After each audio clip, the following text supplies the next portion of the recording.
Assalamualaikum warahmatullahi wabarakatuh. Waalaikumsalam warahmatullahi wabarakatuh. Waalaikumsalam warahmatullahi wabarakatuh. Baiklah, Bapak Ibu, kita langsung saja memasuki acara inti kita pada hari ini. Monggo kepada Ustadz Rifki, waktu dan tempat kami persilahkan untuk menyampaikan materi dakwah pada pagi hari ini. Baik, terima kasih. Barakallahu fikum, jazakumullahu khairan. Assalamualaikum warahmatullahi wabarakatuh.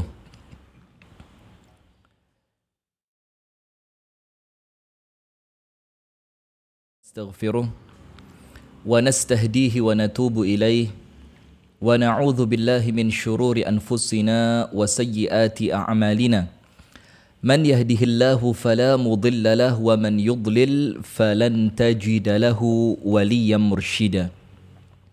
Ashhadu an la ilaha illallah wahdahu la syarika lah wa ashhadu anna Muhammadan abduhu wa rasuluh sallallahu alaihi wa ala alihi wa ashabihi wa man walah. A'udzu billahi minasy syaithanir rajim. Ya ayyuhalladzina amanu taqullaha haqqa tuqatih wa la tamutunna illa wa antum muslimun. Allahumma anta rabbi la ilaha illa anta khalaqtani wa ana 'abduka wa ana 'ala 'ahdika wa wa'dika mastata'tu. A'udzu bika min syarri ma sana'tu. Abu'u laka bi ni'matika 'alayya wa abu'u bi dhanbi faghfir li. Fa innahu la yaghfiru adh-dhunuba illa anta. أصبحنا على فطرة الإسلام وعلى كلمة الإخلاص وعلى دين نبينا محمد صلى الله عليه وسلم وعلى ملة أبينا إبراهيم حنيفا مسلما وما كان من المشركين أما بعد.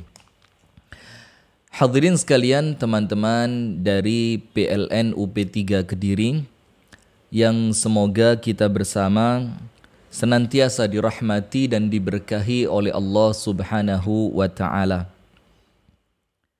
Puji dan syukur alhamdulillah kita haturkan kepada Allah atas limpahan nikmat karunia Allah kepada kita semua, sehingga di pagi hari ini kita dipertemukan Allah melalui siaran Zoom seperti ini dalam rangka suatu amalan yang amalan ini pun termasuk salah satu di antara cara menjaga keluarga di saat wabah, yaitu menuntut ilmu.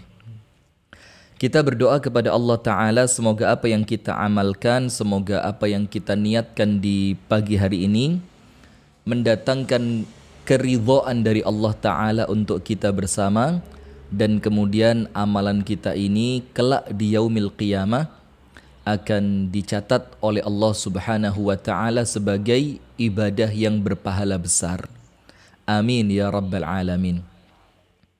Kemudian berikutnya salawat beriring salam semoga terlimpah curahkan kepada suri tauladan kita, kekasih kita bersama Nabi besar Muhammad sallallahu alaihi wasallam, beserta seluruh keluarganya, beserta seluruh istrinya, beserta seluruh sahabatnya, dan seluruh di antara umat dan pengikutnya yang senantiasa setia menjalankan sunnah, tuntunan dan ajarannya ila yaumil qiyamah.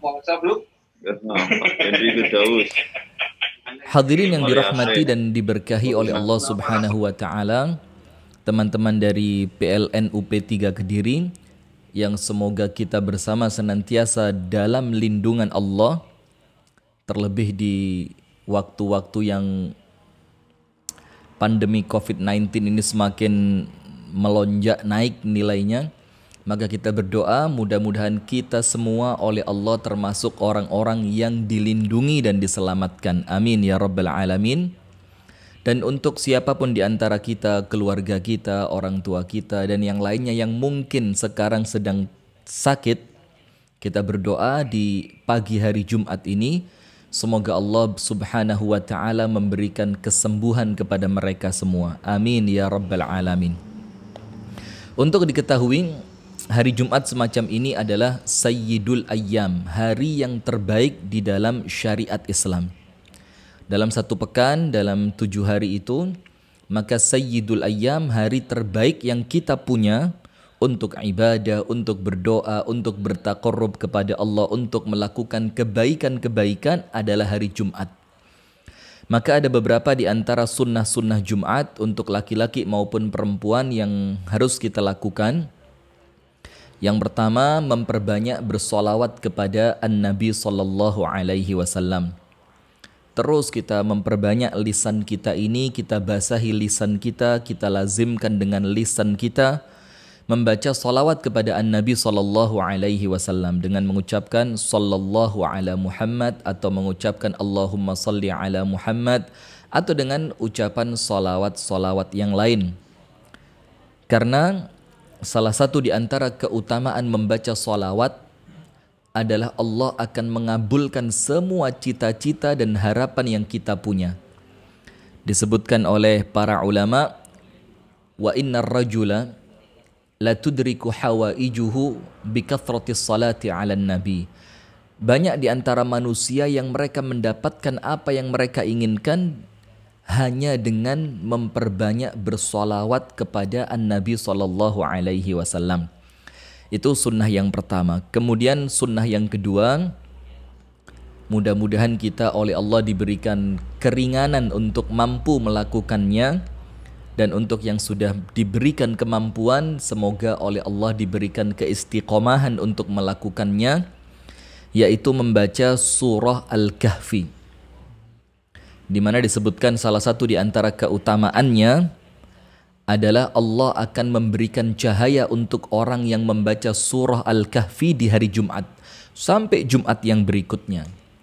Dan keutamaan yang lain adalah Allah Subhanahu wa taala akan menyelamatkan dia dari fitnah yang terbesar, yaitu fitnah Ad-Dajjal. Nah, maka dua sunnah ini pula yang insya Allah akan menjadikan kita senantiasa hidup di dalam hiasan sunnah Rasulullah sallallahu alaihi wasallam. Yang pertama, memperbanyak salawat di hari Jumat. Yang kedua, membaca surah Al-Kahfi. Teman-teman sekalian yang dirahmati dan diberkahi oleh Allah Subhanahu wa taala dari PLN UP3 Kediri, berbicara mengenai keluarga atau menjaga keluarga di saat wabah, ini perkara yang sangat penting. Karena yang patut kita yakini bersama bahwasannya keluarga yang kita punya itu salah satu di antara nikmat Allah yang terbesar untuk kita. Kita punya suami, kita punya istri, kita punya anak, kita punya orang tua. Bahkan mungkin sebagian sudah ada yang memiliki cucu. Dan itu betul-betul sesuatu yang sangat membahagiakan. Nah, karena keluarga ini merupakan nikmat, dan disebutkan di dalam Al-Quran, "Thumma latus'alunna yawma idzin 'anin na'im." Kelak di hari kiamat kalian akan ditanya oleh Allah tentang nikmat yang kalian miliki, tentang nikmat yang Allah karuniakan kepada kalian. Maka salah satu di antara nikmat yang akan Allah tanya adalah tentang nikmat keluarga. Maka di dalam hadis riwayat Imam Muslim dikatakan oleh Allah Subhanahu wa taala untuk menghukumi, Allah menghisab orang-orang kafir kelak di yaumil qiyamah. Salah satu yang Allah tanyakan kepada mereka adalah, afalam uzawwijka, bukankah dahulu ketika engkau tinggal hidup di dunia aku telah menikahkanmu, kata Allah. Jadi arti dari hadis ini adalah, kenapa nikmat pernikahan yang aku berikan kepadamu, nikmat keluarga yang aku berikan kepadamu, justru engkau bayar dengan engkau kufur kepadaku. Termasuk di antara yang menunjukkan nikmat keluarga itu adalah satu hadis yang hasan, di mana ketika manusia wafat dan dia menunggu datangnya hari kiamat di alam barzakh, yaitu di alam kubur mereka, maka ketika mereka masuk ke alam kubur, dan mereka itu termasuk orang yang baik, jadi yang meninggal ini orang baik, orang yang salih, orang yang rajin ibadah. Apa yang mereka dapatkan? Mereka mendapatkan nikmat kubur. Ketika mereka mendapatkan nikmat kubur yang luar biasa, mereka bisa menikmatinya. Maka salah satu yang mereka minta kepada Allah adalah Allahumma ruddani ila ahli. Ya Allah, kembalikan aku ke keluargaku. Atau dalam riwayat yang lain dikatakan mereka meminta dipercepat datangnya hari kiamat. Untuk apa? Supaya aku bisa kembali duduk, makan, bercanda bersama keluargaku. Ini menunjukkan bahwa keluarga itu adalah salah satu di antara nikmat yang Allah Subhanahu wa taala karuniakan kepada kita. Nah, maka sekarang begini. Bagaimana caranya supaya kita bisa merawat, menjaga keluarga di saat wabah seperti ini? Yang pertama, karena memang keluarga itu adalah nikmat, tentu dengan bersyukur kepada Allah. Kenapa dengan bersyukur? Karena Anda semuanya insya Allah sudah tahu, dan ini perlu betul-betul kita masukkan ke dalam hati. Apa itu? Ayat yang dimana Allah Subhanahu wa ta'ala memberikan janji untuk orang yang bersyukur, Allah akan berikan tambahan atas nikmat yang dia syukuri.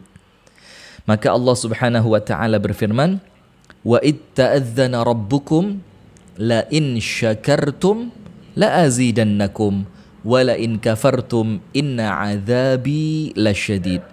Dan ketika Allah menjelaskan, Allah menunjukkan kepada kalian, la in syakartum, apabila kalian mensyukuri nikmatku, apa yang Allah berikan, la azidannakum, maka pasti aku akan tambah nikmat itu.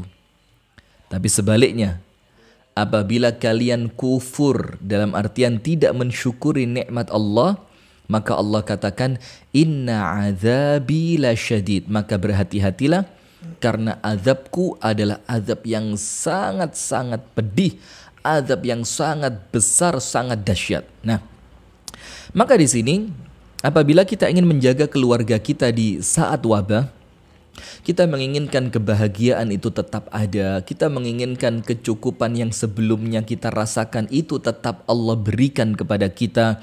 Kita ingin agar kesehatan yang ada dalam keluarga kita itu tetap terjaga kesehatannya, semuanya tetap terjaga dan tetap baik sama seperti sebelum terjadinya wabah. Maka apa yang kita lakukan? Syukuri nikmat keluarga. Karena apabila kita mensyukuri nikmat keluarga itu, maka nikmat itu oleh Allah akan ditambah. Nikmatnya ditambah, bahagianya ditambah, kecukupannya ditambah, kemudian kesehatannya ditambah, ketenangannya ditambah. Apabila rumah tangga yang ada saat ini Anda syukuri dengan cara yang benar. Terus bagaimana mensyukuri nikmat keluarga dengan benar? Para ulama menjelaskan bahwasannya rukun syukur itu ada 3. Apabila berkaitan dengan manusia, maka ditambah menjadi 1, 4. Disebutkan di sana, yang pertama, mensyukuri nikmat Allah berupa keluarga ini dengan hati, bil qalbi, dengan hati. Apa maksudnya? Kita meyakini bahwasannya tidaklah kita mampu memiliki keluarga, tidaklah kita bisa berkeluarga, tidaklah kita bisa merasakan nikmatnya hidup di dalam keluarga, kecuali semua nikmat itu datangnya murni dari Allah dan karena Allah. Maka Allah Subhanahu wa ta'ala menjelaskan dalam Al-Quran, di dalam ayat Al-Quran, wa ma bikum min ni'matin faminallah. Apapun nikmat-nikmat yang kamu terima, nikmat yang kamu rasakan, nikmat yang kamu sedang miliki, nikmat yang kamu sedang rasakan ketenangan karena nikmat itu, apa Allah katakan? Faminallah. Maka nikmat itu semuanya dari Allah. Maka yakin dalam hati, Anda sekarang yang punya rumah tangga bahagia, itu bukan karena ikhtiar usaha Anda, itu bukan karena kehebatan Anda, itu bukan karena kemampuan Anda, tapi karena kebaikan Allah Subhanahu wa ta'ala. Yakin dalam hati, disyukuri dengan hati. Yang kedua, disyukuri dengan lisan. Bagaimana itu? Terus menerus kita menyebut asma Allah dengan lisan kita. Kita mengucapkan Alhamdulillah, segala puji bagi Allah. Kita mengucapkan hadza min fadli Rabbi, semua ini atas karunia dari Allah. Sebagaimana ketika Nabiullah Sulaiman mendapatkan kenikmatan yang luar biasa, maka Nabiullah Sulaiman alaihi salam mengatakan hadza min fadli Rabbi.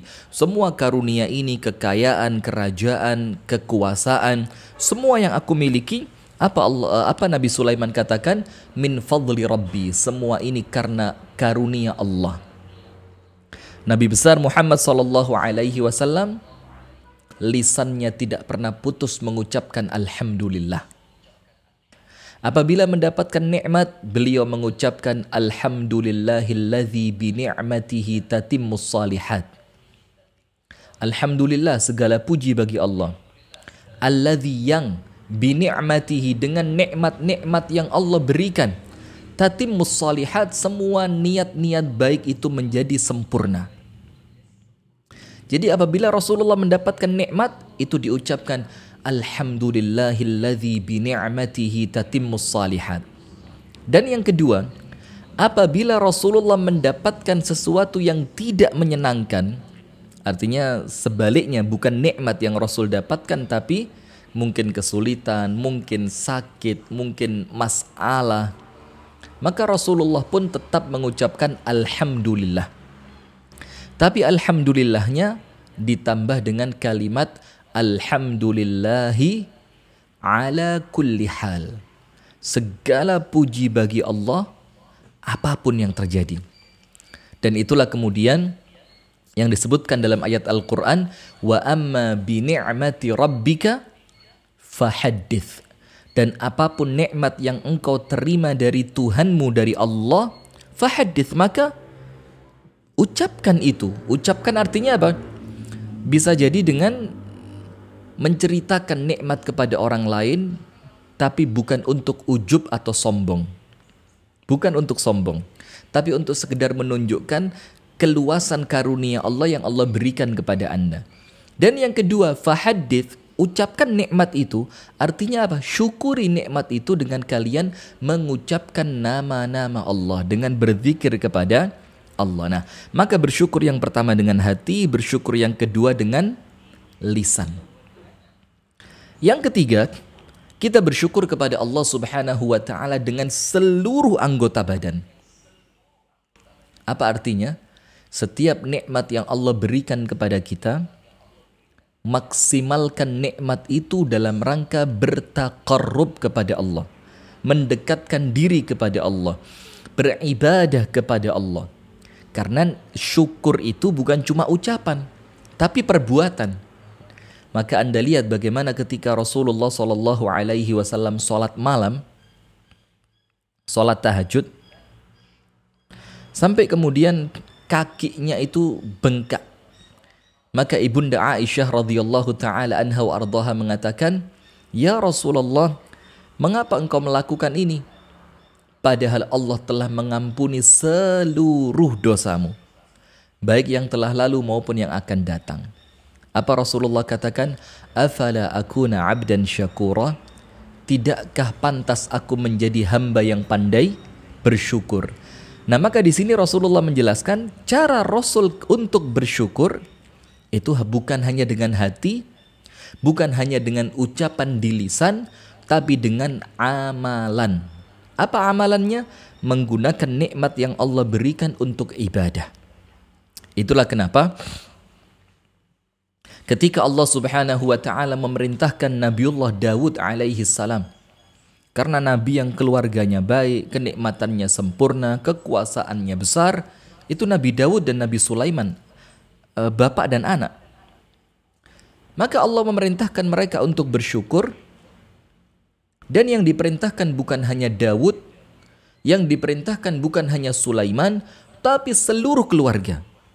Maka ini cara kita mensyukuri nikmat itu, bukan hanya ayahnya, bukan hanya ibunya, bukan hanya anaknya, tapi orang tua bersyukur, anak bersyukur, suami bersyukur, istri bersyukur, semuanya bersyukur.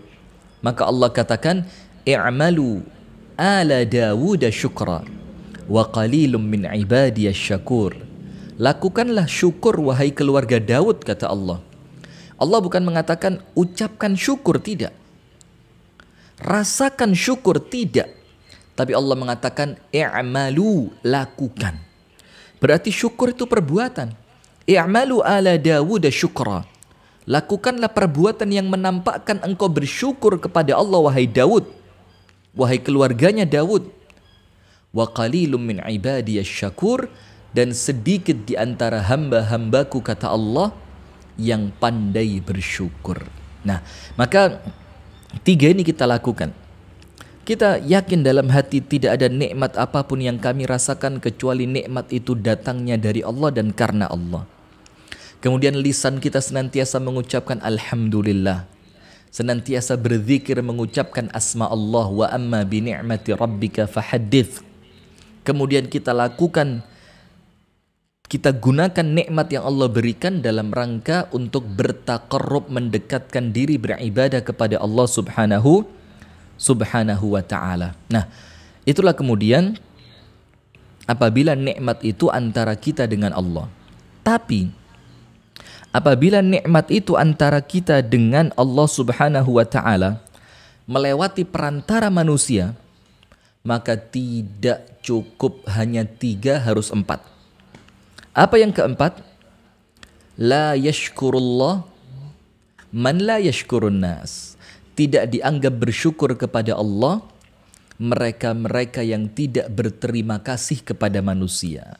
Maka seorang istri berterima kasih kepada suaminya, seorang suami berterima kasih kepada istrinya atas pengabdian yang mereka lakukan, seorang anak berterima kasih kepada orang tuanya, dan budaya terima kasih ini apabila terbangun di rumah tangga kita, maka insya Allah itu menjadi rumah tangga yang penuh dengan syukur.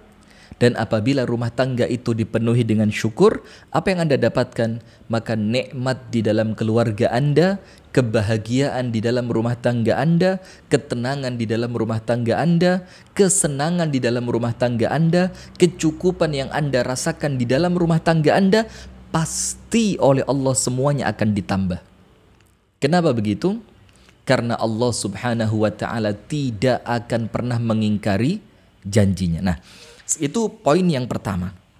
Jadi menjaga keluarga di saat wabah. Jadi lakukan wujud syukur kepada Allah atas adanya rumah tangga ini. Maka apabila syukur Anda benar, maka insya Allah rumah tangga kita akan senantiasa baik-baik saja di dalam perlindungan Allah subhanahu wa ta'ala. Poin yang kedua, bagaimana menjaga keluarga di saat wabah? Dengan menjaga Allah subhanahu wa ta'ala. Oh, bagaimana menjaga Allah? Disebutkan begini. Di dalam hadis yang disebutkan oleh Al-Imam An-Nawawi di dalam kitab Al-Arba'in An-Nawawiyah, 40 hadis yang dikumpulkan oleh Al-Imam An-Nawawi rahimahullahu ta'ala, semoga Allah merahmati Al-Imam An-Nawawi.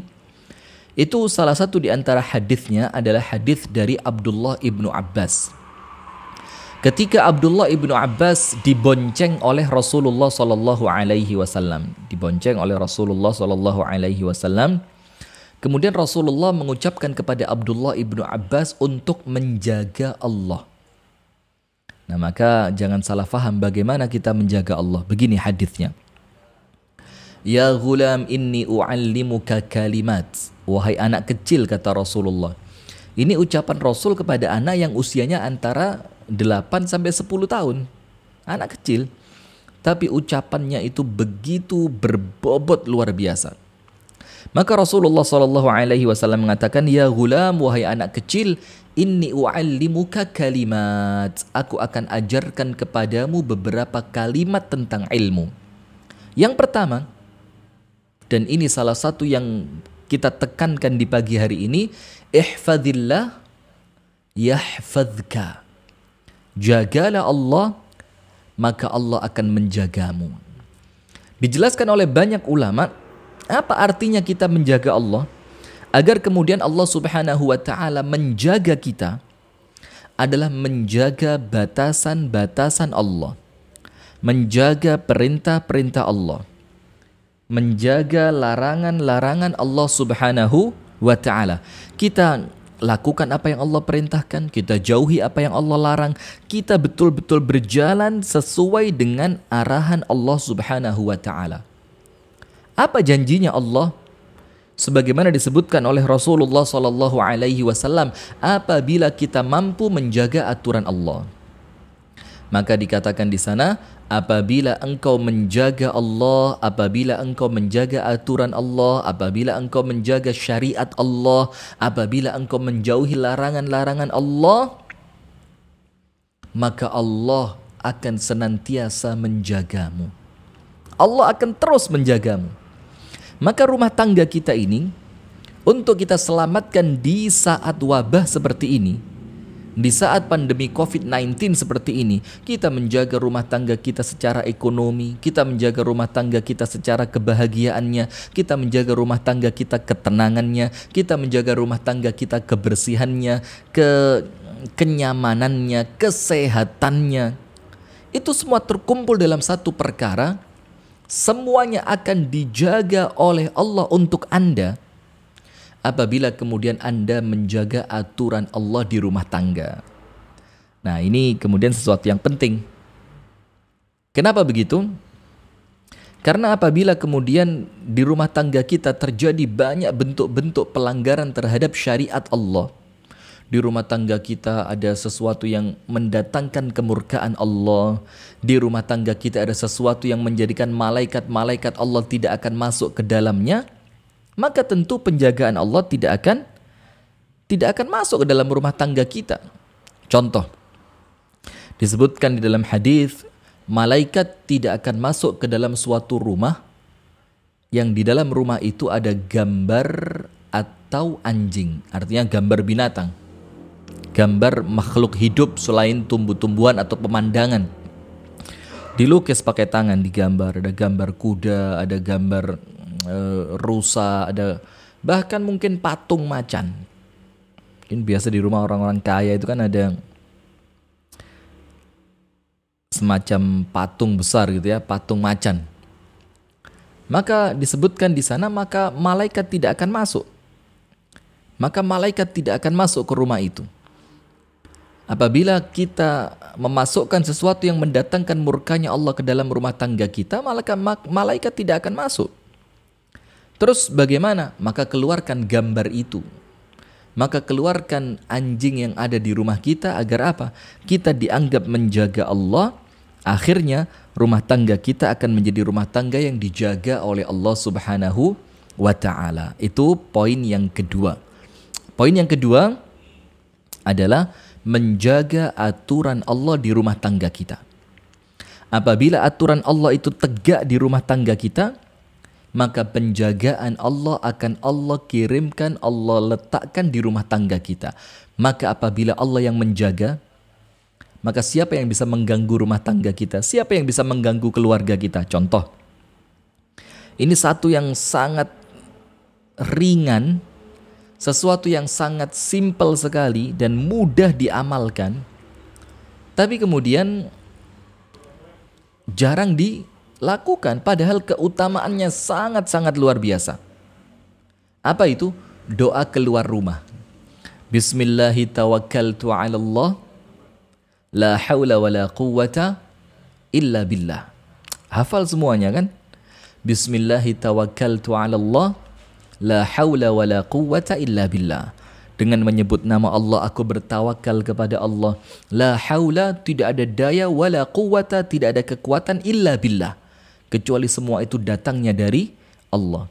Anda tahu, apabila Anda mengucapkan doa ini ketika Anda keluar rumah, apa yang Anda dapatkan? Maka setan-setan itu akan menangis, dan mereka akan berbicara satu dengan yang lain, dengan teman-teman mereka sesama setan. Kemudian mereka mengatakan apa? Apa yang bisa kalian lakukan kepada orang ini? Karena orang yang apabila keluar rumah dia mengucapkan Bismillah tawakkaltu ala Allah la hawla wa la quwwata illa billah, maka dikatakan untuknya hudita wa wuqita wa qufita, kamu diberi petunjuk oleh Allah, kamu diberikan perlindungan oleh Allah, dan kamu diberikan kecukupan oleh Allah. Dikasih petunjuk, dikasih perlindungan, dikasih kecukupan. Maka setan mengatakan apa? Aku tidak bisa melakukan apapun terhadap orang ini, karena orang ini ketika keluar rumah mengucapkan Bismillah tawakkaltu ala Allah la hawla wa la quwata illa billah. Dia dijaga oleh Allah, kata syaitan. Dia dilindungi oleh Allah, kata syaitan. Dia dicukupi oleh Allah, kata syaitan. Dia diberikan petunjuk oleh Allah, kata syaitan. Maka setan tidak punya kekuatan. Artinya apa?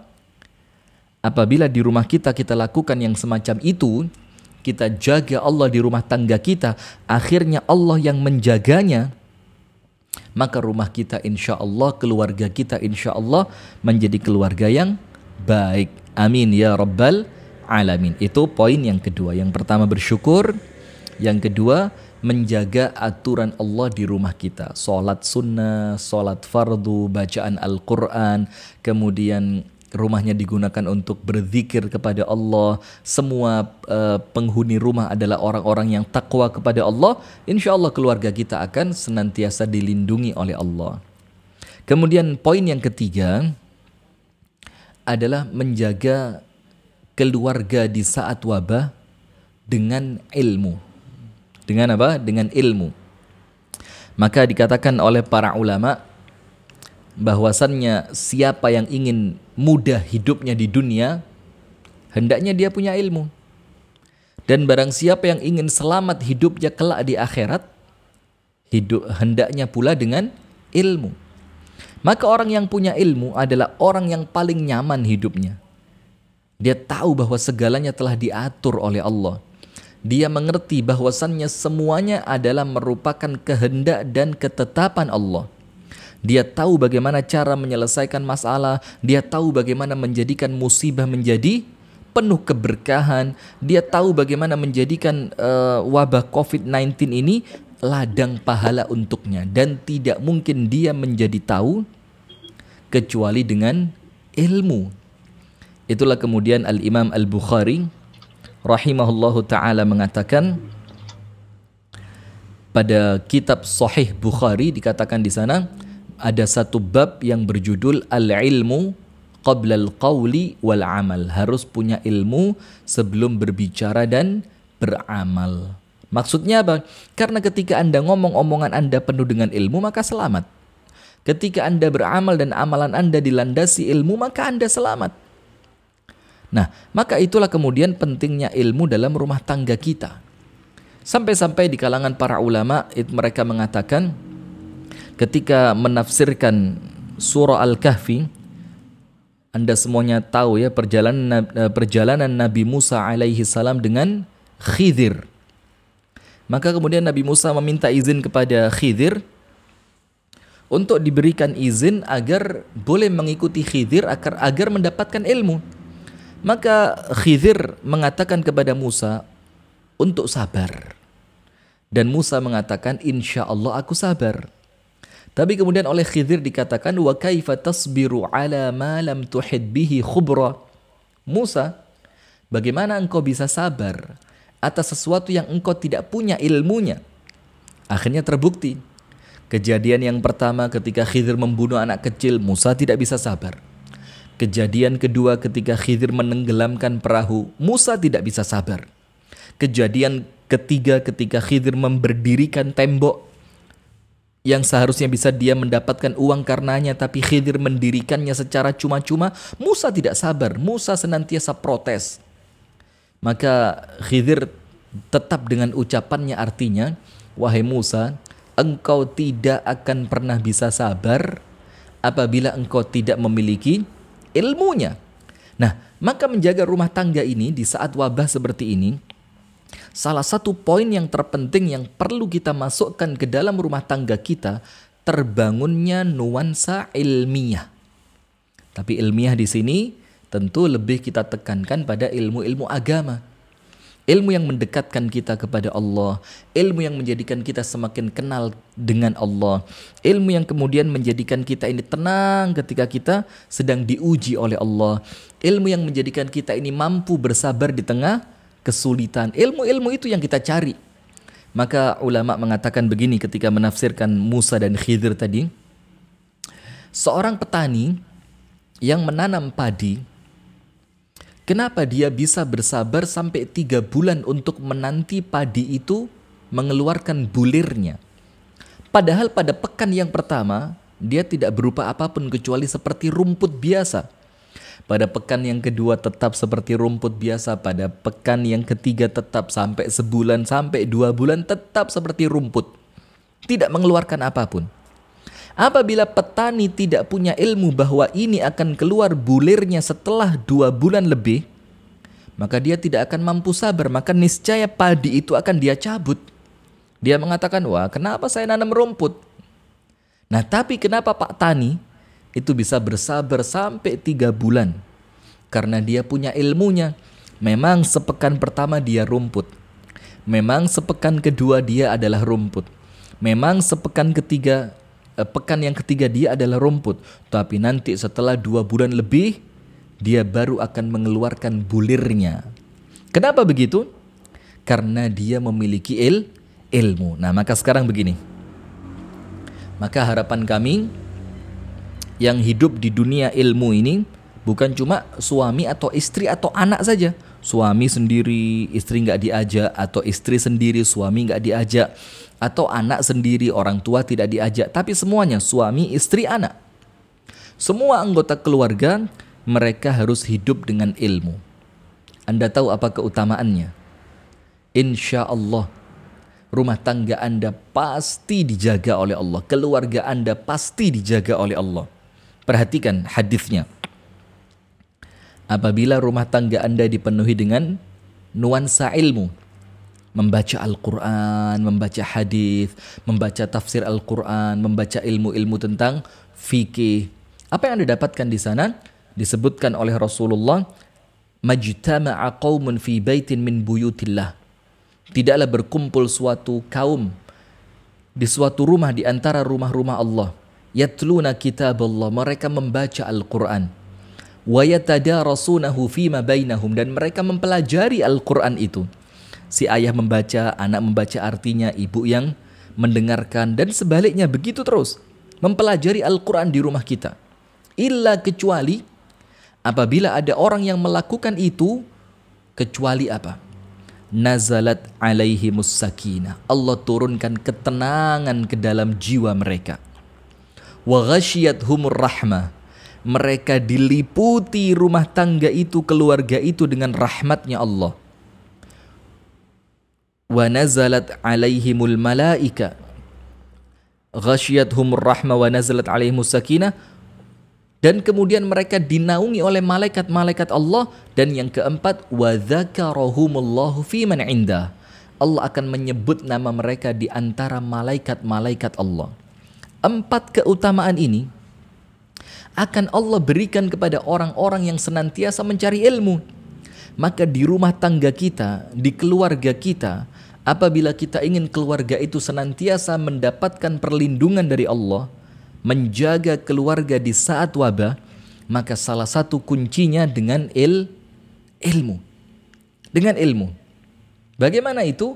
Agar Anda mendapatkan ketenangan, agar rumah tangga keluarga Anda diberikan rahmah, kasih sayang Allah, agar kemudian dinaungi oleh malaikat-malaikat Allah, wa hafathumul malaika, dan agar kemudian nama-nama Anda itu disebut oleh Allah Subhanahu wa taala di kalangan para malaikat. Nah, perkara-perkara ini hadirin yang dirahmati oleh Allah Subhanahu wa taala adalah perkara di antara beberapa yang menjaga rumah tangga kita di saat wabah. Maka saya kasih ringkasan sebelum 10 menit terakhir ya, kita kasih waktu untuk misalkan ada yang mau ditanyakan. Yang pertama, dengan mensyukuri nikmat keluarga itu. Disyukuri betul. Yang kedua, dengan kita menjaga Allah di rumah tangga kita. Menjaga aturan-aturan Allah di rumah tangga kita. Jangan ada kemaksiatan di rumah. Gunakan rumah untuk tempat beribadah. Yang ketiga, harus ada nuansa ilmu Suami membaca, istri mendengarkan, anak menyimak. Nanti berikutnya sebaliknya, istri membaca Al-Quran, suami yang membaca artinya, anak yang menyimak. Nanti di lain kesempatan anak membaca Al-Quran, bapaknya membaca artinya, ibunya yang menyimak. Maka mereka akan mendapatkan ketenangan dalam rumah tangga mereka. Mereka akan mendapatkan kebaikan dalam rumah tangga mereka. Dan satu penutup, ini bonusnya, untuk supaya rumah tangga kita menjadi rumah tangga yang baik, keluarga kita senantiasa dijaga oleh Allah di zaman wabah seperti ini, maka apa? Jadikan lisan Anda tidak pernah putus dari zikir. Terus gunakan lisan Anda untuk berzikir kepada Allah.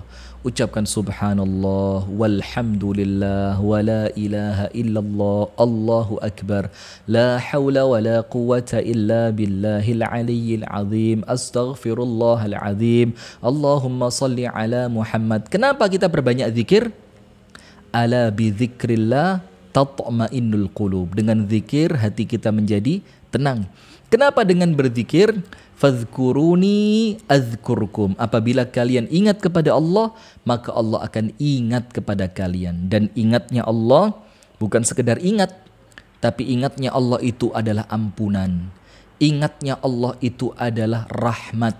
Ingatnya Allah kepada kita itu adalah keberkahan.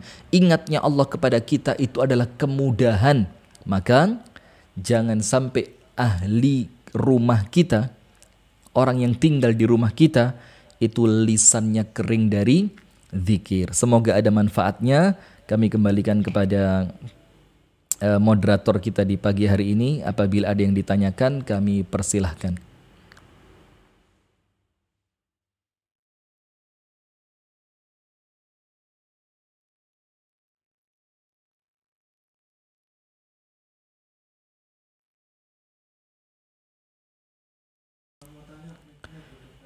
Kalau mau tanya, mic-nya dihidupin dulu ya, biar suaranya bisa masuk.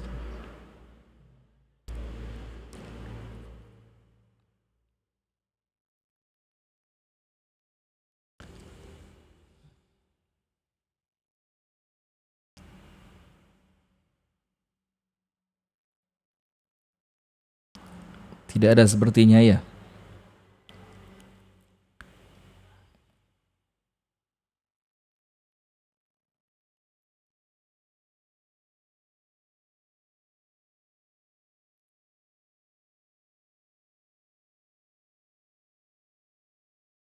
Baik ya, kalau memang tidak ada yang ditanyakan, kita berikan kesimpulan.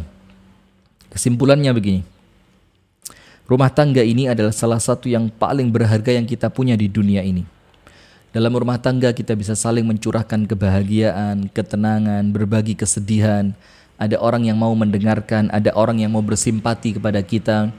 Tapi di tengah-tengah wabah ini, banyak kemudian kita dengarkan cerita-cerita mengenai rumah tangga yang hancur karena faktor ekonomi, karena faktor kesulitan, karena faktor yang lainnya. Banyak faktor yang menjadikan rumah tangga rusak. Maka kita berdoa kepada Allah, semoga walaupun di tengah-tengah wabah seperti ini, Allah Subhanahu wa ta'ala tetap menjaga rumah tangga kita, memberikan kebaikan di dalam rumah tangga kita, memberikan sakinah, mawaddah, warahmah di dalam keluarga kita, dan semua anggota keluarga kita oleh Allah dilindungi dari semua keburukan. Amin ya rabbal alamin. Saya tutup di pagi hari ini, semoga ada manfaatnya dengan doa kafaratul majlis. Subhanakallahumma wa bihamdika asyhadu an la ilaha illa anta astaghfiruka wa atubu ilaik. Kurang lebihnya mohon maaf. Assalamualaikum warahmatullahi wabarakatuh.